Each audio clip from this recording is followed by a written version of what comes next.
Chelsea. This is my channel, The Fancy Hat Lady Reads. I'm wearing my purple booktube hat, and today I'm bringing you a double review of two new releases that I believe are both out by now. These are both the first books in new fantasy series, and I got them both in ARC form from the bookstore where I volunteer. The first is The Queen of Blood by Beth Durst, and the second is Bright Smoke, Cold Fire by Rosamund Hodge. So I'm going to start with The Queen of Blood. This is going to be the first in an epic fantasy trilogy called The Queens of Renthia.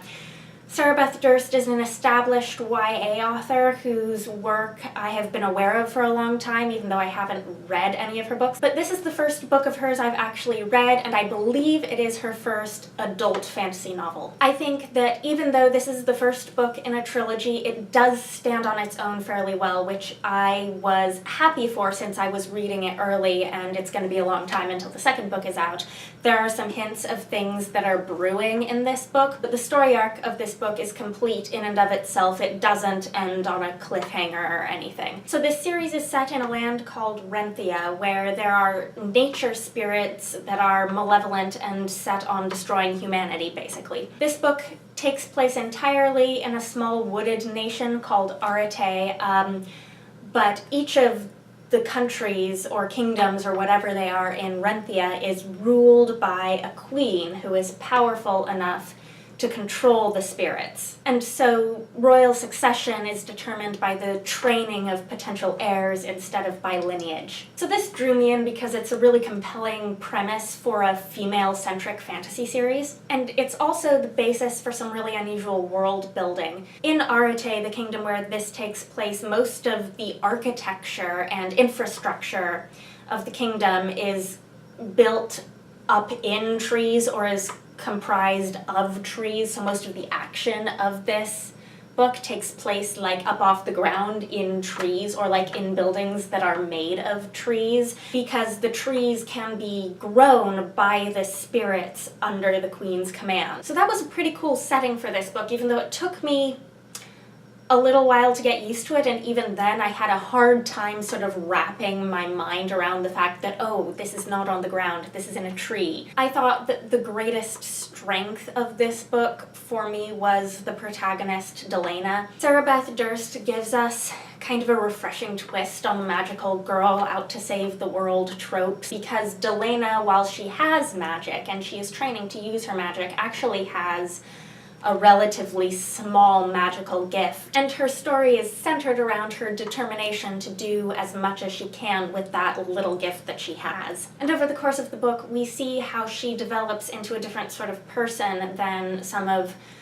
the other characters in the story who have sheer power to rely upon. I think this is the sort of story that will speak to people who have had experiences where they've maybe had to work really hard to accomplish things that seem to come to others quite naturally.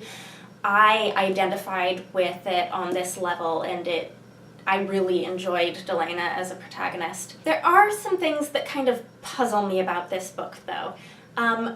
Mostly it had to do with storytelling technique. So Beth Durst is doing the thing in this book that authors do all the time, where they don't really tell you how things work in a world until they're already happening. I get that this is like an established way that writers write, and I get that like avoiding info dump is supposedly a good thing, but I think I could have actually used a bit of info dump in this book at times.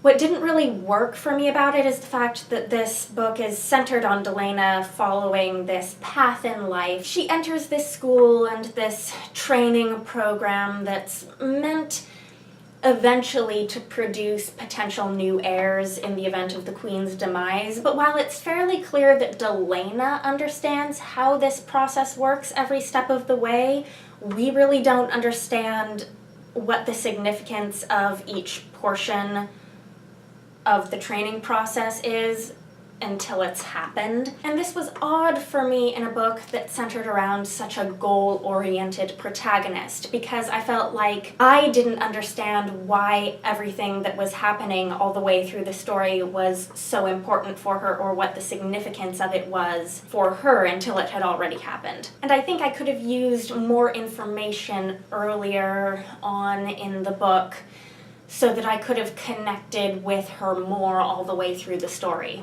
I could have just used a little more info on each part of the story a little earlier. And I think that would have actually helped me understand what her goals in life actually were, because I was actually a little fuzzy on that for portions of this book, like what she thought she was actually practically trying to achieve. So my copy of this arc had a cell sheet in it.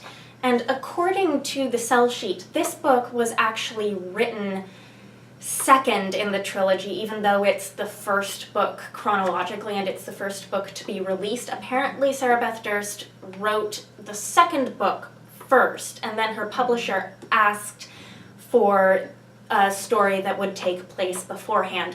And I'm wondering if some of the problems that I had with this book might stem from the fact that this is actually sort of almost like a prequel to a book I haven't read yet. I wonder if she was trying to not give away too much that she wants to be new in the next book. That's pure speculation on my part, though. I do feel like there's one character in this book who, from the moment she appeared on the page, felt like she was there as backstory for whatever she's going to be in the next book. I would say that Durst's writing style is maybe not, anything splashy or exceptional, but it's totally competent. She's a very polished writer, and I was engaged in this book from beginning to end. There is a little bit of romance in this book. It isn't overwhelming, though, and it's there I felt to provide dimension for the characters.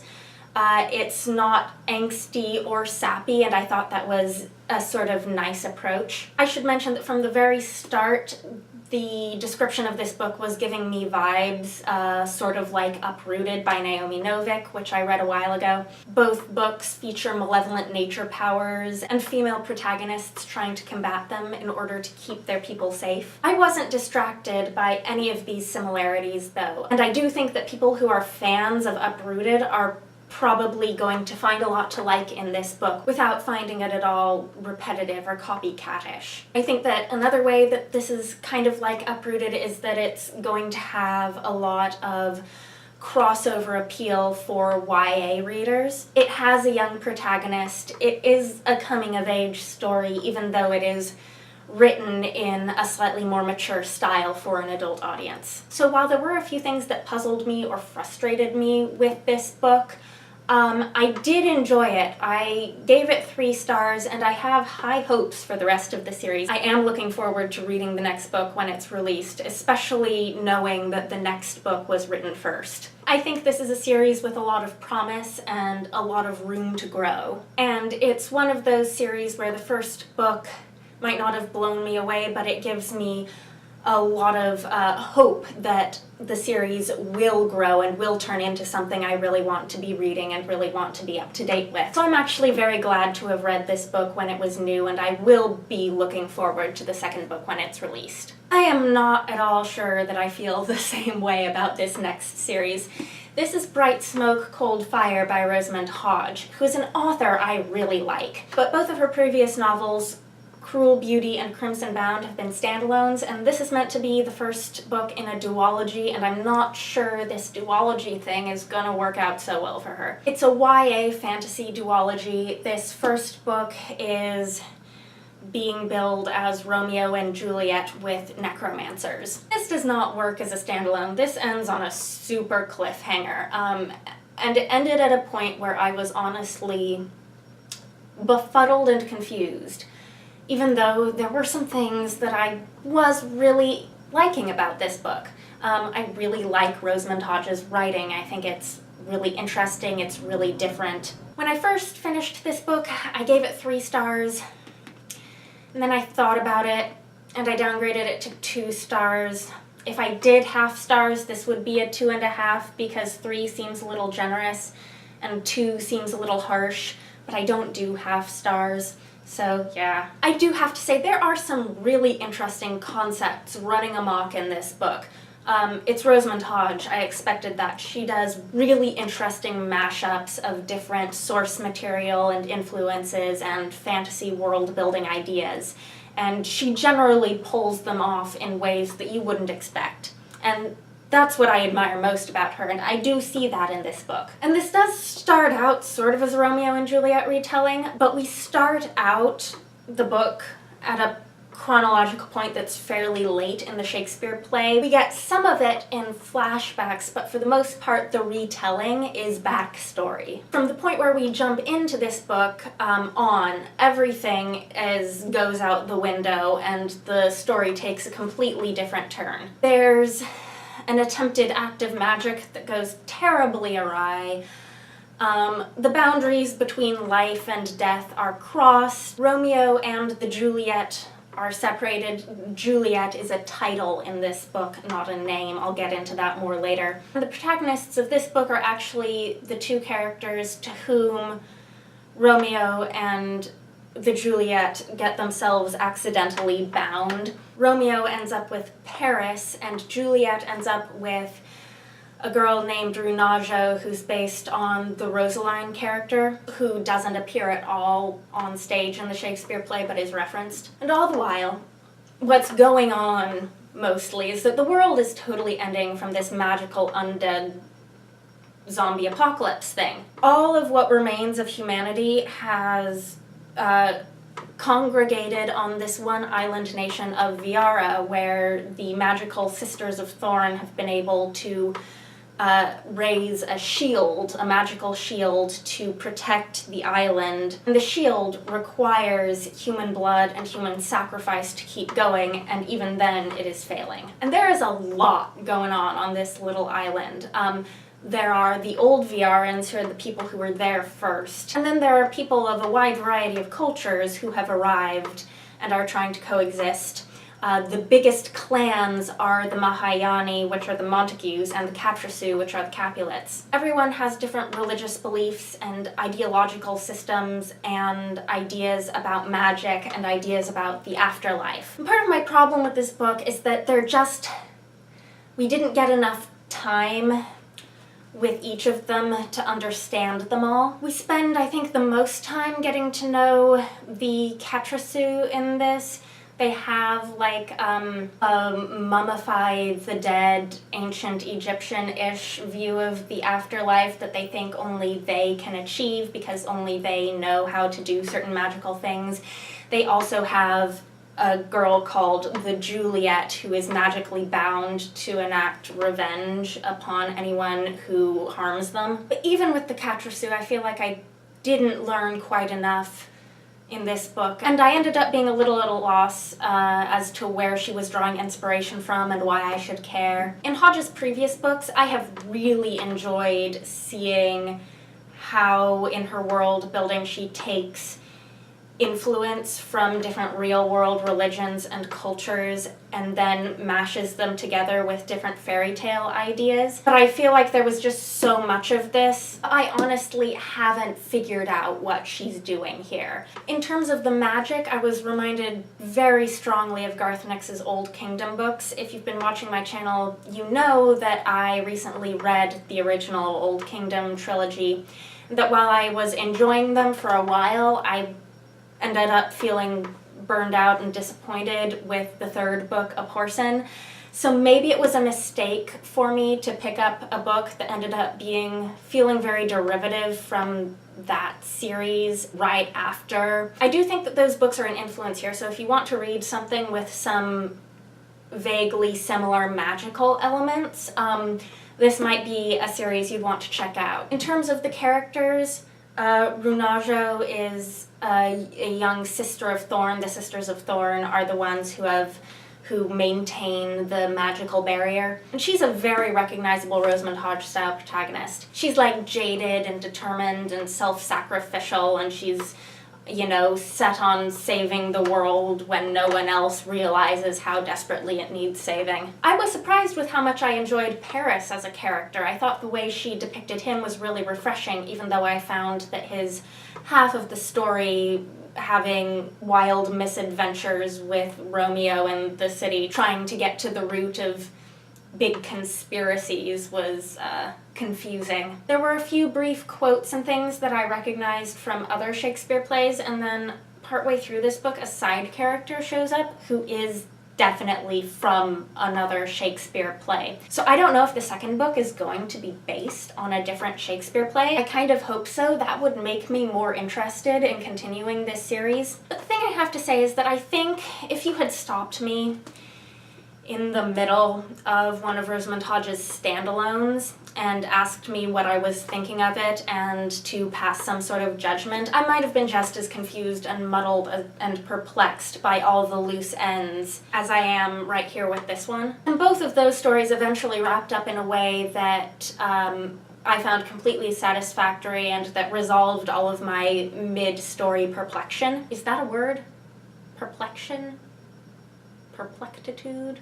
Perplexity? So if the second book in this series were out right now, I would probably go and read it to see if it would resolve all of my perplexitude.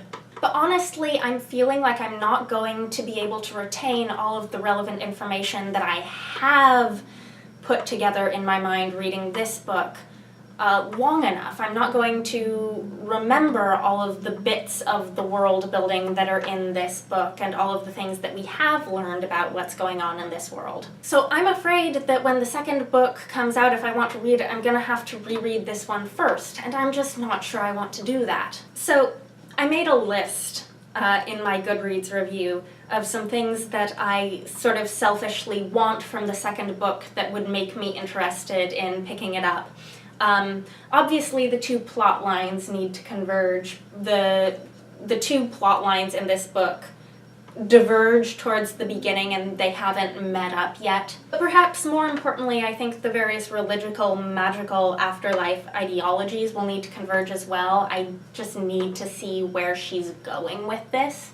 There are some hints that we might get personified death as a character, and that could be interesting. I would like to see how Rosamund Hodge would do that. I am hoping against hope that this doesn't devolve into endless magical undead carnage. I was actually pleased that this first book so far hasn't really gone there. I'm worried based on how it ended that the second book might. 12th Night, please. I'm a sucker for all things 12th Night. I also want an explanation for the random feral cat infestation. I think this needs to be explained.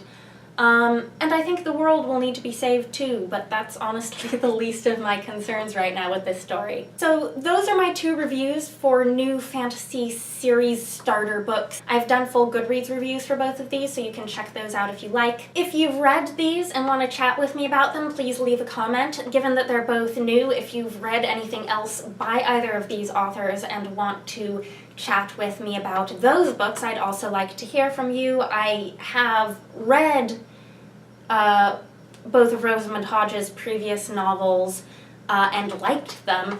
I have not read Sarah Beth Durst's previous novels, but I kind of want to now. Anyhow, I hope you are having a nice day. That is all. Bye for now.